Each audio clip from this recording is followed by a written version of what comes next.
All right, so short update, maybe not so short, on the M&P series um, and our saga with the ETS magazines. I had two different types here. I did say that I bought one of these. They're steel feed lip design, and literally only the feed lips are steel. I guess they're molded in here to the polymer, and you still have the original feed lip design. Before we get to that, I want to shit on Ruger. So, Ruger Super Wrangler, super sick gun. I love this thing.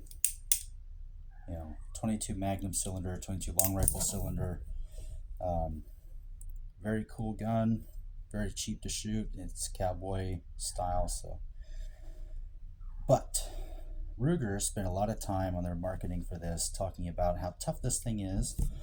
How nice the finish is. Although I've worn it off here and scratched it a few times, but again, I'm pretty rough on my firearms. They're tools. They can get scratched up and whatnot. Hi, kitty. But they basically said, "Oh, hey, we Cerakoted this. We made our slides out of this nice strong steel. Your frame's super cool. It's all reinforced." But they forgot to mention that they made the ejector rod out of melted beer cans. So I was putting about, I've just put 6 more rounds through it, a 22 Magnum, and I was using the ejector rod, and by letting it return with, not with a whole bunch of force, but, sliding it back into place so I could spin the cylinder and inject the next round, the freaking little handle on it just snapped off and disappeared at the range. Never seen again, into the void. What the heck, Ruger? Like, and this is made out of aluminum.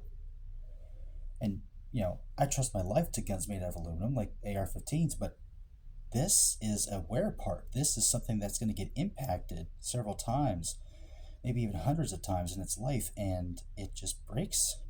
And it looks like it's cast aluminum for this handle, and the ejector rod itself is just a little machined rod of aluminum, and even that is showing a little bit of bending where the handle is. So I can't remember who I bought it from. Some machining shop. It's like, $40 plus shipping, and it's made out of stainless steel.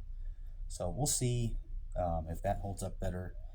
But this has like 500 rounds of 22 mag through it, maybe 1,000 to 1,500 of 22 long rifle. But that's kind of pathetic, and that happened almost immediately. I didn't even shoot my M&P yet that day, and it just broke immediately. Now, to what we're actually here for is these magazines. So, one thing I will say is these ones with the steel feed lips seat every time. And, we are clear, empty gun, obviously. So, the ones with the steel feed lips are, I think they're a little bit higher quality. They definitely have a little bit better geometry with, stacking these rounds. The spring doesn't want to get, caught sometimes one side or the other, which had happened one time with one of these. I had to unload and then, reload it.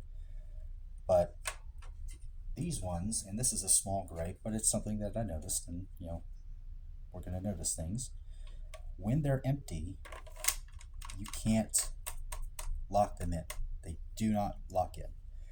And that's because they have these polymer feed lips, and the follower wants to stick up too much, so it gets behind or to the side of this little ledge that'll kick up your slide stop / slide release. Other than that,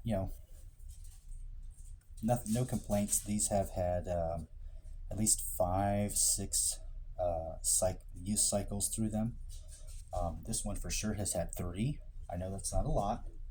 Again, we're about 900 rounds through this pistol. So, but with 6 use cycles, you're looking at 180 rounds.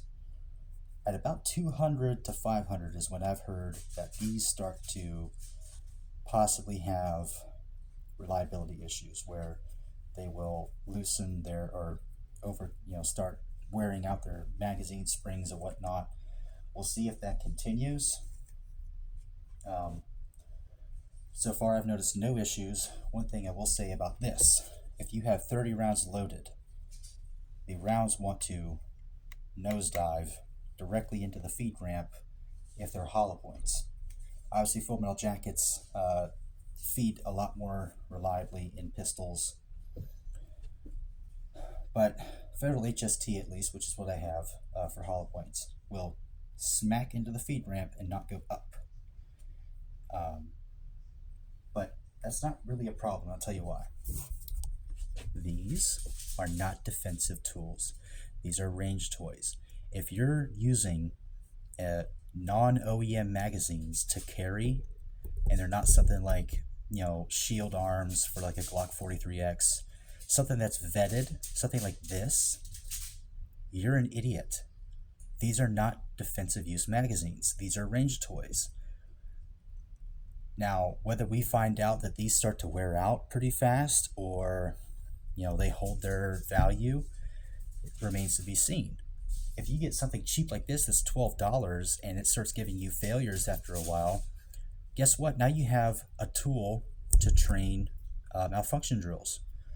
If they continue to be reliable, now you have a fun range toy that you can just let off 30 rounds and have fun with that.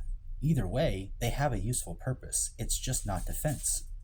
You should never rely on non-OEM magazines for defense. Now, another problem that I had at the range concerns this. We're at about 900 rounds now, maybe 950 considering that I just shot both the magazines I carry full of hollow points because, it's time to replace them. If your ammunition's been carried for a year, hot, cold, sweat, all that, replace it. It's been a year. Load up some new hollow points. They're not the, as Paul Harrell called them, the whole taekwondos where you need to save them. It's ammunition. Shoot it.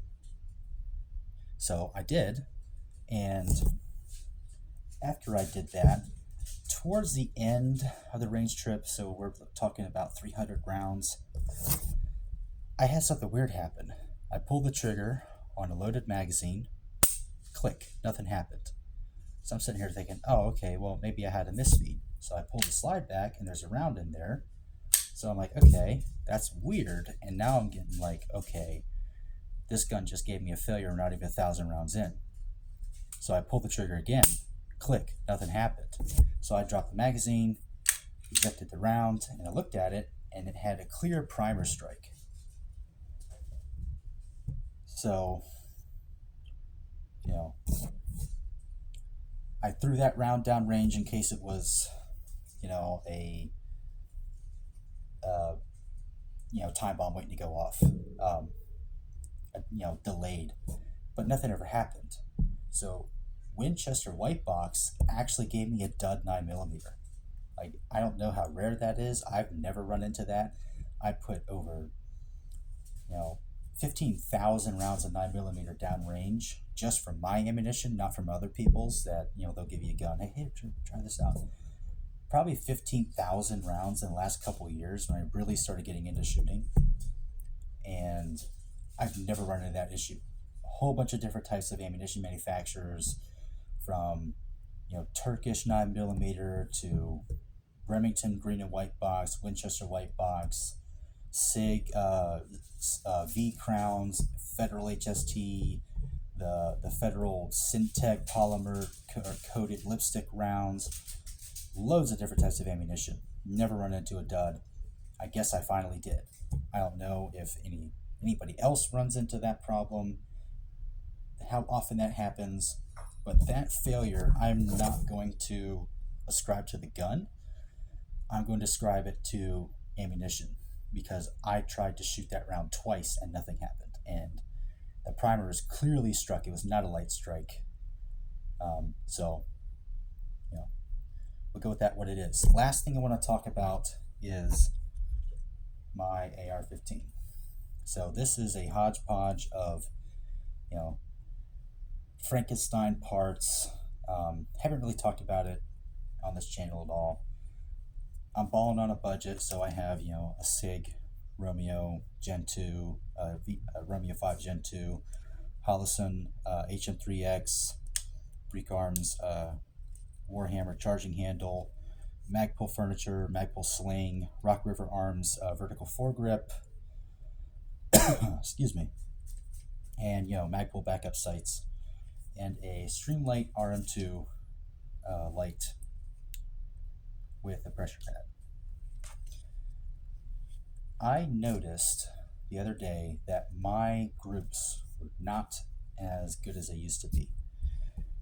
And I don't think it was me. I doubt it was me. But 2-inch groups at 50 yards with Hornady built to hollow points is not something that I am super happy with. That's still rack grade accuracy. That's about 4 MOA. So that's enough for home defense, obviously. But it's not really, ideal. So what I think I'm going to do, instead of getting a new barrel and spending more money on a Frankenstein rifle that was super cheap when I got it, and honestly, this rifle has about 10,000 rounds in it, down the tube. So I'm going to replace it. And what I'm going to do is I'm going to get a PSA Jackal. I think those are sick. They look cool. They look like the ACR we have at home. Plenty of people said they reviewed it. They're reliable. We'll start a new series whenever I save up enough money. Don't expect it anytime soon, but at some point I will be buying a PSA Jackal, and we'll add that to the series. And of course, I'll be getting it in tan because, as the youngest of the millennials or the oldest of Gen Z, I love tan guns. So we'll see how that goes. We'll go from there. But yeah, Ruger, you suck.